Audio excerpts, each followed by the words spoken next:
Berbicara dengan saksi langsung pelaku sejarah selalu menarik. Sejarah Indonesia tentunya. Salah satunya dengan ajudan seorang pemimpin militer legendaris, terlepas dari positif atau negatif citranya. Namun tetap di kalangan TNI, beliau salah satu legenda. Beliau adalah Benny Murdani. Kita bukan mau bicara tentang Pak Benny Murdani, tetapi bicara dengan mantan ajudannya ketika menjabat Panglima Tertinggi, di mana Pak Benny suatu saat dinyatakan didukung oleh Partai Golkar, didukung NU, dan banyak ormas Orpol untuk mendampingi Pak Harto sebagai wakil presiden. Pak Harto pun sepertinya tidak keberatan. Namun di hari H yang sangat krusial, Pak Benny menyatakan tidak menerima dan dipilihlah Pak Sudarmono sebagai wakil presiden. Sebagai catatan sejarah, pemilihan umum presiden kala itu adalah pemilihan oleh wakil rakyat, oleh parlemen. Jadi kemungkinan besar apapun yang dipasangkan dengan dan oleh Pak Harto pasti jadi. Sang ajudan Pak Benny suatu hari, jauh setelah hari H tadi, ada kesempatan berdua dengan Pak Benny bercakap-cakap. Sang ajudan yang masih penasaran atas putusan Pak Benny mengetok pintu tersebut dan dipersilahkan masuk oleh Pak Benny. "Ada apa?" sapa Pak Benny dengan nada wibawa. Seperti dia apa adanya. Sang ajudan dengan sopan bertanya peristiwa hari H. Mengapa Pak Benny memutuskan tidak menerima pengajuan dirinya sebagai wakil presiden? Kalau berkenan menjelaskan,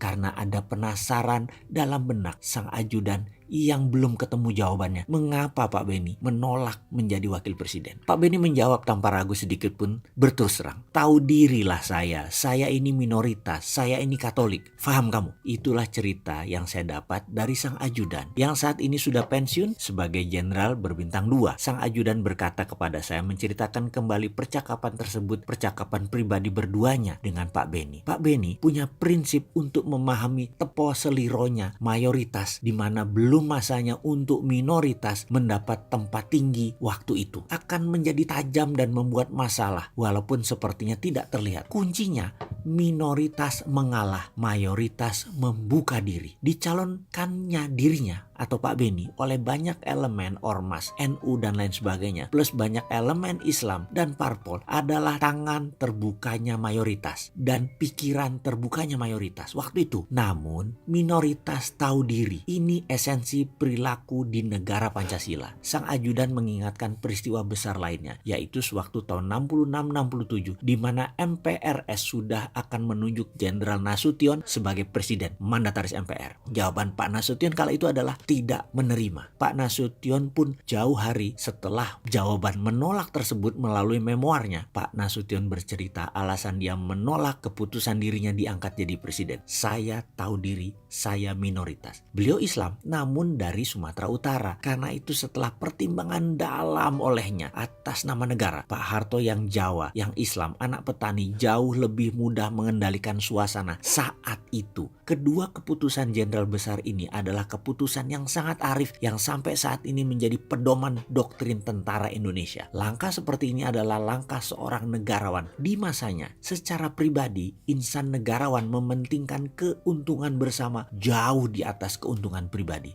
Zaman bergeser, kini informasi makin terbuka. Kita harus menyadari ada yang memang given di tanah air tercinta Indonesia ini. Akomodir semua lini sosial, maka kenyamanan tercapai. Memerlukan kenegarawanan, mengerti mengelola negara ini agar jauh dari friksi, agar jauh dari saling adu, jauh dari propaganda yang bertujuan untuk kepentingan pribadi atau kelompok. Generasi saat ini yang usianya 40 tahun ke bawah merupakan populasi mayoritas, adalah penentu masa depan bangsa. Generasi ini melek informasi tapi belum melek sejarah. 20 tahun terakhir apa yang didapat di media terbanyak adalah masalah politik, ideologi, sosial, budaya, pertahanan dan keamanan. Banyak yang tidak paham. Sekedar mengingat ada yang given di tanah air Indonesia ini. Pelajari dan bekerjalah berdasarkan sifat given tadi dalam tanda petik. Misalnya apa itu yang given? Wilayah Indonesia 70%-nya adalah laut. Negeri cincin api vulkanik. Negeri tropis. Ada 5 ras utama yang terbanyak adalah ras Melayu. Ada Melanesia. Ada Oriental dan beragam lainnya. Mengakomodir banyak perbedaan adalah seni tinggal di Indonesia ini. Perbedaan kalau dibicarakan akan semakin jauh. Namun dalam perbedaan pasti ada persamaan. Sebaiknya kita cari persamaan tersebut dalam setiap perbedaan. Salam NKRI.